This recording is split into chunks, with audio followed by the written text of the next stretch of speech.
Welcome to Touchline Tactics, where we break down the beautiful game. And today, we have a transfer that is, well, it's anything but simple. Oh. Chelsea have completed the signing of Alejandro Garnacho from Manchester United in a deal that has stunned the football world. It's a seismic move, Alex. Wow. A £40 million transfer, a 7-year contract, and a player moving directly between two of the Premier League's biggest rivals. Right. This isn't just a signing, it's a statement. Okay, let's start with the player himself. What are Chelsea actually, getting for their money? Okay. When you look at Garnacho's data from last season, it paints a picture of an explosive, if unpolished talent. Absolutely. Let's run the numbers. For Manchester United last season, he made 50 appearances across all competitions, contributing 10 goals and 5 assists.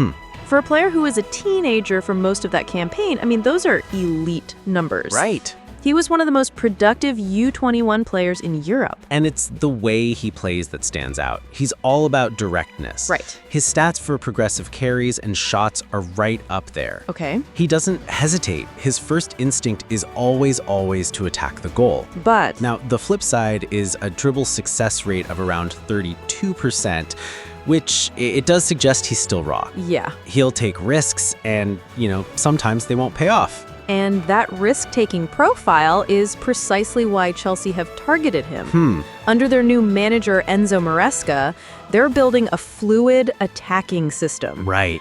Maresca loves wingers who can provide width and stretch defenses, which in turn creates space for playmakers like Cole Palmer to drift inside. Okay. Garnacho's blistering pace is tailor-made for that role. Ah. He's the chaos factor they've been missing. It feels like a very deliberate piece of squad building. Yeah, They have the creative genius in Palmer and the tricky dribbler in the incoming Estevão. right. Now with Garnacho, they have the lightning-quick direct goal threat. Okay. It's a complementary attacking unit. And at only 20 years old with a 7-year contract, he's a cornerstone of their long-term vision. Okay, let's switch roles here. I'm fascinated by the Manchester United perspective. Alex, what are they losing? Well, This feels like more than just another player leaving the club. it's a massive blow, both on and off the pitch.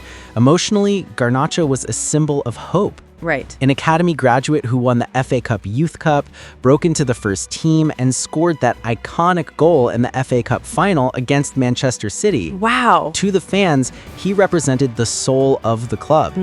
Selling him, especially to a rival like Chelsea, it feels like a betrayal of that identity. So why did they do it? The reports point to a fallout with new manager Ruben Amorim, Yeah. who was clearly trying to stamp his authority on the squad. Right. But even so, £40 million feels low in today's market for a player of his age and profile. It does. Do you think they were backed into a corner? It certainly looks that way. Right? If a player is determined to leave and is disrupting the dressing room, sometimes a club's only option is to sell. But the fee has sparked a huge debate. I bet. Chelsea fans are calling it a bargain, comparing it to other 9-figure transfers for young forwards. Yeah. Meanwhile, many United fans are furious, believing the club has undersold a future superstar to a direct competitor. It's the ultimate transfer debate, isn't it? Totally. Is £40 million a masterstroke by Chelsea for raw world-class potential?